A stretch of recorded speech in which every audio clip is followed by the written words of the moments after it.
दोनों का मापदंड अलग होगा। अगर केंद्र सरकार की ही योजना है अगर सीएचसी, तो फिर भारत सरकार क्यों कहती कि ट्रॉमा सेंटर आप वहां बनाइए? एक ही सेंटर मेरा काम करता, या तो ट्रॉमा सेंटर काम करता या सीएचसी काम करता। तो सरकार ने दोनों के लिए एक ही जगह पर राशि क्यों व्यय की? आप उस अस्पताल को कहीं और बना सकते थे। माननीय सदस्य, आपने काफी समय लिया और माननीय मंत्री का कहना है कि ट्रॉमा सेंटर के जो मानक है वह मानक उसमें है।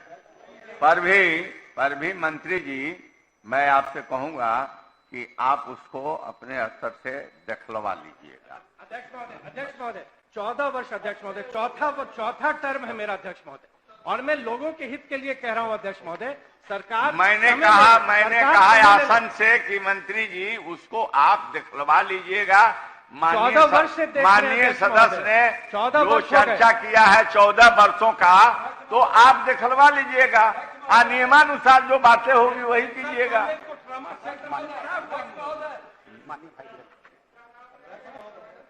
नमस्कार, आप देख रहे न्यूज फॉर नेशन और मैं स्वाति पांडे आपके साथ। आज बिहार विधानसभा के बजट सत्र में यानी सदन में जब प्रभारी मंत्री ललित यादव से भाजपा के एमएलए नीतीश मिश्रा ने सवाल पूछा, ललित यादव हक्का बक्का रह गए, उनके पास कोई जवाब नहीं था। और तब आपको बताया बिहार विधानसभा के अध्यक्ष यानी अवध बिहारी चौधरी को बीच बचाव के लिए उतरना पड़ता है और अपने मंत्री के बचाव में वो खुद जवाब देते हैं। तो देखिए, बिहार विधानसभा का बजट सत्र चल रहा है, सदन बड़ा ही हंगामेदार रह रहा है। लगातार भाजपा की तरफ से यानी विपक्ष की तरफ से सूबे की सरकार यानी बिहार सरकार से लगातार अलग अलग मुद्दों पे सवाल उठाए जा रहा है। जो नीतीश मिश्रा हैं यानी भाजपा के एमएलए नीतीश मिश्रा सवाल पूछते हैं कि झंझारपुर में 14 साल से एक ट्रॉमा सेंटर बन रहा है और ये ट्रॉमा सेंटर अब तक बन के तैयार नहीं हुआ है, तो आखिर 14 साल का जो बनवास है वो कब पूरा होगा? जब ये सवाल पूछा जाता है तो प्रभारी मंत्री ललित यादव के पास कोई जवाब नहीं रहता है और वो हक्के बक्के रह जाते हैं। और तब जो अवध बिहारी चौधरी यानी बिहार विधानसभा के अध्यक्ष अवध बिहारी को बीच बचाव में संकट मोचन की तरह से उतर कर आते हैं और अपने मंत्री के लिए खुद ही जवाब देते हैं। तो देखिए सदन में किस तरह से दो विधायक और मंत्री एक दूसरे के ऊपर वार प्रतिवार करते हैं और उस वक्त बिहार विधानसभा के अध्यक्ष यानी अवध बिहारी चौधरी बीच बचाव में उतरते हैं। क्या कुछ तस्वीरें सदन से निकलकर सामने आती है, आपको छोड़े जाती इन तमाम तस्वीरों के साथ। अध्यक्ष महोदय, राष्ट्रीय राजमार्ग की महत्वाकांक्षी स्वर्णिम चतुर्भुज एवं ईस्ट वेस्ट कॉरिडोर योजना के समग्र विकास के मद्देनजर स्वास्थ्य मंत्रालय भारत सरकार ने राजमार्गों पर बढ़ती सड़क दुर्घटनाओं में घायलों के ससमय इलाज हेतु ट्रॉमा सेंटर स्थापित करने का निर्णय लिया।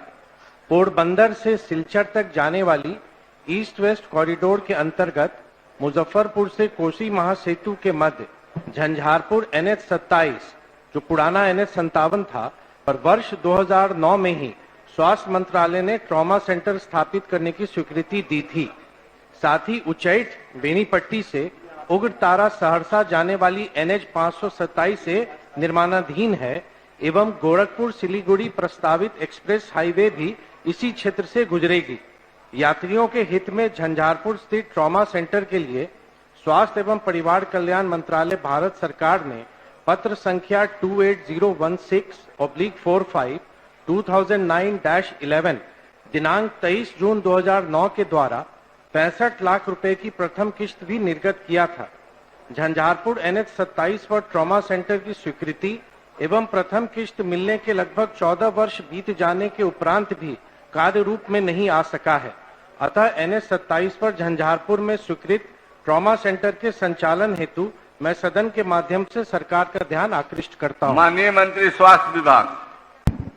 अध्यक्ष महोदय, वस्तु स्थिति यह है कि अररिया संग्राम जिला मधुबनी में trauma centre east west corridor पर झंझारपुर से मात्र 8 किलोमीटर की दूरी पर अवस्थित है और कार्यरत है। महोदय, झंझारपुर में नया चिकित्सा महाविद्यालय एवं अस्पताल निर्माणाधीन है जिसमें ट्रॉमा सेंटर की सुविधा उपलब्ध कराए जाने की योजना है।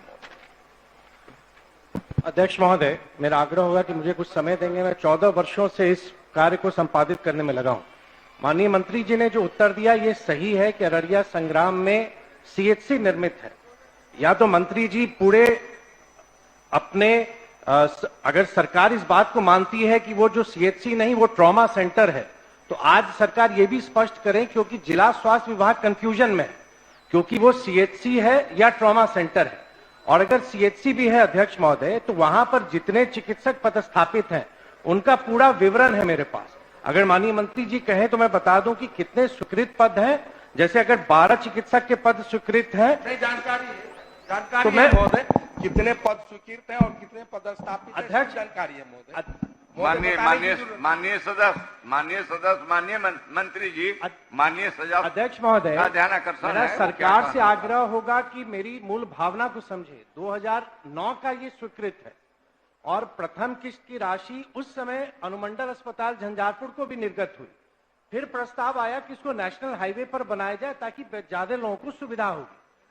मेरा मूल प्रश्न यह है अध्यक्ष महोदय कि ट्रॉमा सेंटर के संचालन नहीं होने से बहुत सारे लोगों की जान बचाई जा सकती थी, क्योंकि एनएच पे लगातार चाहे फुलपरास से लोग आ रहे हो या झंझारपुर की तरफ से फुलपरास और कोसी महासेतु की ओर जा रहे हो, प्रत्येक दिन दुर्घटनाएं होती है। अगर सरकार मानती है ट्रॉमा सेंटर है अध्यक्ष महोदय, ये सर्वविदित है कि ट्रॉमा सेंटर का एक प्रोटोकॉल है, उसके पद कितने होने चाहिए, वहां क्या व्यवस्था है, या तो सरकार ये आज स्पष्ट करे कि वो सामुदायिक स्वास्थ्य केंद्र के साथ साथ ट्रॉमा सेंटर दोनों उसी में संचालित है। तब क्या उस अनुरूप जितने पद सृजित होने चाहिए दोनों अस्पताल को मिला के, कम्युनिटी हेल्थ सेंटर और ट्रॉमा सेंटर दोनों को मिला के जितने पद होने चाहिए, क्या उतने कार्यरत हैं? और ये सरकार स्पष्ट कर दे अपने जिला स्वास्थ्य विभाग को कि वो ट्रॉमा सेंटर है या सीएचसी है या दोनों है। माननीय मंत्री मैंने माननीय सदस्य का भावना यही है कि झंझारपुर में ट्रॉमा सेंटर का निर्माण हो, जिसके लिए राशि भी गई हुई थी, जो माननीय सदस्य ने ध्यानाकर्षण में जिक्र किया। महोदय, मैंने स्पष्ट कहा कि झंझारपुर से 8 किलोमीटर की दूरी पर अररिया संग्राम हाईवे पर है, और माननीय सदस्य का जो उद्देश्य है प्रश्न का, वो उद्देश्य का पूर्ति करता है महोदय। और सीएचसी है वो ट्रॉमा सेंटर का मानक वो पूरा करता है। जो ट्रॉमा सेंटर का अवधारणा है वो अररिया संग्राम में जो सीएचसी है, जितने माननीय सदस्य कह रहे हैं स्वीकृत चिकित्सक है, उसमें मानक के मुताबिक आधारभूत संरचना है महोदय। और दरभंगा इनका झंझारपुर जो है उसी हाईवे के बगल में वहां पर चिकित्सा महाविद्यालय का भी निर्माण हो रहा है महोदय, उसमें भी ट्रॉमा सेंटर का है सारा मानक। तो माननीय सदस्य का स्पष्ट हो जाता है, इसमें कोई और प्रश्न नहीं बच जाता। अध्यक्ष महोदय, मैं माननीय मंत्री जी से कहूंगा कि मुझको ये स्पष्ट कर दें, शायद मेरी जानकारी ना हो, सरकार मुझे अवगत करा दे कि सीएचसी का मानक क्या है और ट्रॉमा सेंटर का मानक क्या है, क्योंकि ये मेरा क्षेत्र है। मैं प्रत्येक दिन जब भी क्षेत्र में होता हूं, मैं वहां से गुजरता हूं, एक्सीडेंट होता है, हम लोग को सूचनाएं आती हैं। तो माननीय मंत्री जी, ये सरकार ये स्पष्ट कर दे कि सामुदायिक स्वास्थ्य केंद्र में क्या प्रावधान है, क्या इंफ्रास्ट्रक्चर है, और ट्रॉमा सेंटर का क्या प्रावधान है, क्या इंफ्रास्ट्रक्चर है, और दोनों के पद स्वीकृत कितने हैं और कितने लोग वहां कार्यरत हैं। अध्यक्ष महोदय, 14 वर्ष पहले की स्वीकृत योजना है, और मुझको ये नहीं कहा जाए सरकार इधर या उधर, जनता को उससे कोई अंतर नहीं पड़ता है। मैं सिर्फ ये कहना चाह रहा हूं कि 14 वर्षों के बाद भी दोनों केंद्र, अगर वहां सीएचसी बना बहुत अच्छी बात है, सीएचसी है, ये इतना सिर्फ स्पष्ट कर दे, मैं संतुष्ट हो जाऊंगा अध्यक्ष महोदय।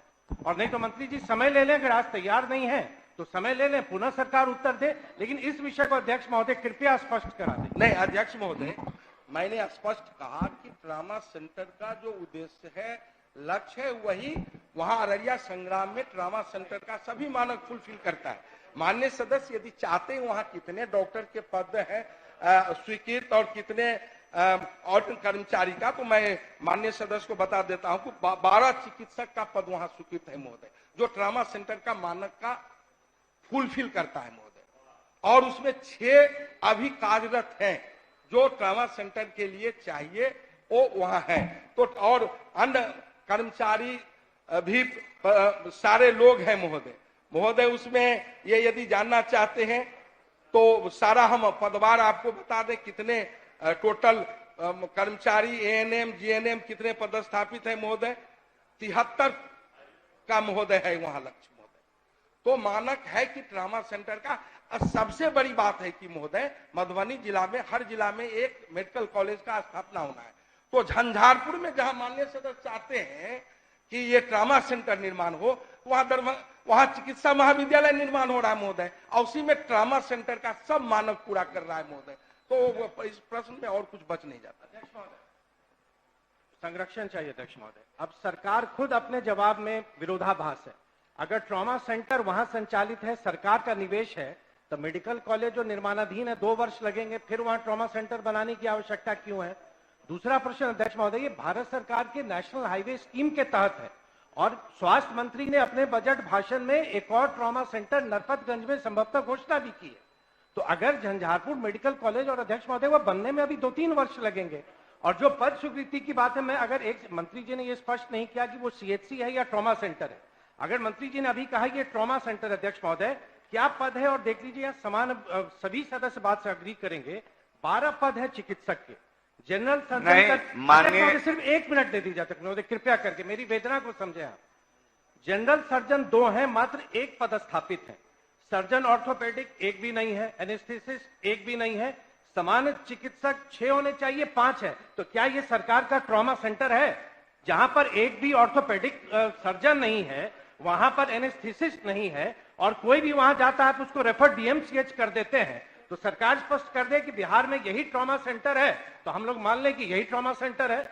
मैंने मंत्री जी से ये कहा कि आप हमको ये स्पष्ट कर दीजिए कि ये सीएचसी है या ट्रॉमा सेंटर है, और अगर आप कह रहे हैं कि ये दोनों है, तो मैंने तो स्पष्ट पूछा अध्यक्ष महोदय कि दोनों का मापदंड अलग होगा। अगर केंद्र सरकार की ही योजना है अगर सीएचसी, तो फिर भारत सरकार क्यों कहती कि ट्रॉमा सेंटर आप वहां बनाइए? एक ही सेंटर मेरा काम करता, या तो ट्रॉमा सेंटर काम करता या सीएचसी काम करता। तो सरकार ने दोनों के लिए एक ही जगह पर राशि क्यों व्यय की? आप उस अस्पताल को कहीं और बना सकते थे। माननीय सदस्य, आपने काफी समय लिया और माननीय मंत्री का कहना है कि ट्रामा सेंटर के जो मानक है वह मानक उसमें है। पर भी मंत्री जी, मैं आपसे कहूंगा कि आप उसको अपने स्तर से दिखलवा लीजिएगा। अध्यक्ष महोदय 14 वर्ष अध्यक्ष महोदय, चौथा टर्म है मेरा अध्यक्ष महोदय, और मैं लोगों के हित के लिए कह रहा हूं अध्यक्ष महोदय। सरकार मैंने कहा आसन से कि मंत्री जी उसको आप दिखलवा लीजिएगा। 14 वर्ष से माननीय सदस्य ने जो चर्चा किया है 14 वर्षों का, तो आप दिखलवा लीजिएगा। नियमानुसार जो बातें होगी वही कीजिएगा।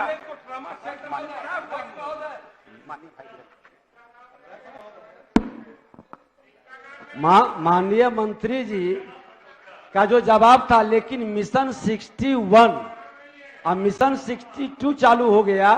स्वास्थ्य विभाग जहां था उससे नीचे जा रहा है, पूरी तरह से फेल है व्यवस्था। लेकिन मिशन 62 चला गया, इसलिए इनकी गलती नहीं, इनको तो जो आया वो पढ़ा। बस बैठा जाए, बहुत सी हो गया। नहीं आप नहीं कुछ स्पष्ट कर दे कि वो दोनों है या दोनों अलग अलग। इतना माननीय मंत्री जी ने तो कहा कि ट्रामा सेंटर में जो आवश्यकताएं और जो सैंक्शन, जो आधारभूत संरचना होनी चाहिए उसमें है। तो इसके बाद भी मैंने कहा कि माननीय सदस्य के जो मामले हैं थोड़ा मंत्री जी अपने स्तर से दिखलवा लीजिएगा, और जो नियमानुसार होगा उस दिशा में सरकार कार्रवाई करे। माननीय सदस्य श्री भाई वीरेंद्र की सूचना, शायद सूचना पढ़ दी गई है।